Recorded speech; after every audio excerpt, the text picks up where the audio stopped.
என் இனிய அன்பு உள்ளங்களே, இயேசு உயிர்த்தெழுந்தார். தூய ஆவியார் நமக்குள் நம்மை வழி நடத்துகின்றார்.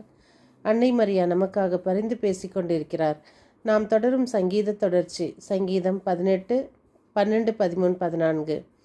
அவர் தம் திருமுன்னின் பேரொளியில் மேகங்கள் கல் மழையையும் நெருப்புக் கனலையும் பொழிந்தன. ஆண்டவர் வானங்களின் இடி என முழங்கினார். உன்னதர் தம் குரலை அதிரச் செய்தார். கல் மழையையும் நெருப்பு கனலையும் பொழிந்தார். தம் அம்புகளை எய்து அவர் அவர்களை சிதறடித்தார். நீதிமொழிகள் 8, 3, 4, 5. நகருக்குள் நுழையும் வாயில் அருகே நகர் வாயிலை நெருங்கும் இடத்தில் அது நின்று கொண்டு உரத்து சொல்கின்றது, மானிடரே, உங்களுக்கே இதைத்தான் உரைக்கிறேன். ஒவ்வொரு மனிதருக்கும் சொல்கின்றேன், முன்மதியற்றோரே, விவேகமாயிருக்க கற்றுக்கொள்ளுங்கள். மதிக்கேடரே, உணர்வை பெறுங்கள். இன்றைய வாசகம் திருத்தூதர் பேதுரு முதல் திருமுகத்திலிருந்து 5:5b-14. இன்று புனித மார்க் நற்செய்தியாளர் விழா. புனித மார்க் எழுதிய நற்செய்தியிலிருந்து வாசகம் 16, 15, 20. நமக்கு பேதுரு எழுதும்போது பாருங்கள், ஒரு சாதாரணமாக நம்மக்கிட்ட பேசுகிற மாதிரியே இருக்கும் அந்த வசனம். எப்படின்னா, ஒருவர் மற்றவரோடு பழகும்போது மனத்தாழ்மையை ஆடையாய் அணிந்திருங்கள். ஏனென்றால் செருக்குற்றோரை கடவுள் இகழ்ச்சியுடன் பார்ப்பார். தாழ்நிலையில் உள்ளவருக்கு தான் கடவுள் கருணை காட்டுவார். கடவுளுடைய வல்லமை மிக்க கரத்தின் கீழ் உங்களை தாழ்த்துங்கள். ஸோ இந்த வார்த்தைங்களாம் ரொம்ப கேட்குறதுக்கு இனிமையாக இருக்கும். ஆண்டவருடைய இந்த வசனத்தை அவர் சொல்லும்போது நம்மளுக்கு உண்மையாகவே புல்லரிக்கும்னு சொல்கிறாங்க பாருங்கள். அப்படித்தான் இருக்குது இதை கேட்கும் போது. அப்பொழுது அவர் ஏற்ற காலத்தில் உங்களை உயர்த்துவார். உங்கள் கவலைகள் எல்லாம் அவரிடம் விட்டுவிடுங்கள், ஏனென்றால் அவர் உங்கள் மேல் கவலை கொண்டுள்ளார். அறிவு தெளிவோடு விழிப்பாய் இருங்கள். பார்த்திங்களா, என்ன ஒரு அழகாக இருக்குது. அதே போல் ஒருவரை ஒருவர் முத்தங்கள், பலவிதமான முத்தங்கள்.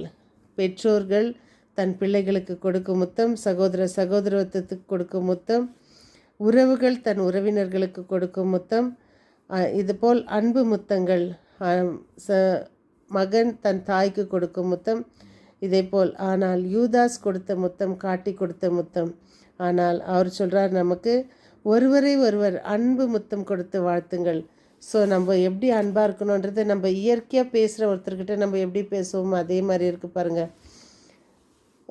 மார்க் கிபி 64-70 இந்த வசனத்தை, இந்த புக்கை எழுதியிருக்கணும் அப்படின்னு சொல்லிட்டு அதுதான் அவர் எதை பற்றி எழுதியிருக்கிறாருன்னா, ரொம்ப ஷார்ட்டாக விறுவிறுப்பாக வரும். 16 சாப்டர் தான் வருது. இறை மக்களாகிய மெஸ்ஸியா வருவாருன்னு, மனம் மாறுங்கள்னு, பாவ மன்னிப்பு, இறையாட்சி, உரிமை, குடிமக்கள் அப்படின்னு இந்த 4 பற்றி ரொம்ப ஷார்ட்டாக விறுவிறுப்பாக 16 சாப்டர் எழுதியிருக்கிறாரு பாருங்கள். ஒரு சின்ன நம்ம படித்ததில் பிடித்ததுன்ற மாதிரி அன்னை தெரேசாவை பார்க்க ஒரு புறவினத்தார் போகிறாரு. போகும்போது அவருக்கு ரொம்ப நாளாக பார்க்கணுன்னு ஆசை. கல்கட்டா போகிறாரு. அப்போ எல்லாரும் சொல்கிறாங்க, அவர் ஏதோ ஒரு மீட்டிங் அட்டன் பண்ணும்போது கூட இருந்த நண்பர்களையும் அழைத்துன்னு போகிறாரு. வாங்க, இந்த மாதிரி நம்ம அன்னை தெரேசா இந்த இடத்துல இருக்கிறாங்களாம் பார்க்கணுன்னு. இல்லை, அதெல்லாம் நம்மளாலலாம் பார்க்க முடியுமா, நம்மளாம் அப்பாயின்மெண்ட் எடுக்கணும், அதெல்லாம் முடியாதுன்னு. இவர் இல்லை, பார்க்கலான்னு ஃபோன் அடிக்கிறாரு. சரி, அவருடைய அரசியல் இதை பயன்படுத்தி ஃபோன் அடிக்கும் போது அவங்க வாங்கன்னு சொல்கிறாங்க.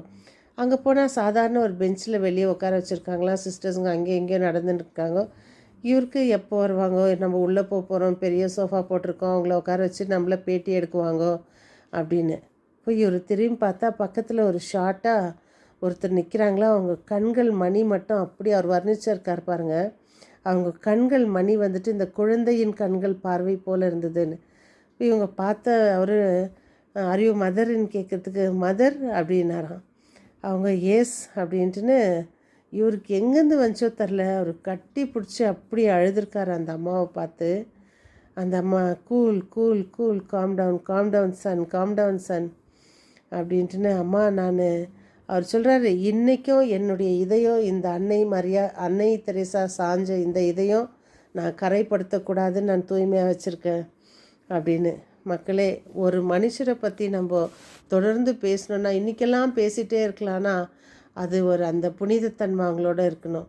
இதோ அன்னை தெரேசாவை போல் நாமும் இறையாட்சிக்கு, இறைவனை சந்திக்க மற்றவர்களோடு பேதுரு சொன்னது போல நம்மை தாழ்த்தி ஒருவரை ஒருவர் அன்பாக பேச முயற்சி செய்வோம். மார்க் எழுதிய நற்செய்தி போல நற்செய்தியை பரப்ப முயற்சி செய்வோம். இயேசுவின் பின் நாமும் செல்ல முயற்சி செய்வோம். மீண்டும் சந்திக்கும் வரை உங்கள் அன்பு தோழி. ஒருவரை ஒருவர் அன்பு முத்தத்துடன் வாழ்த்துவோம்.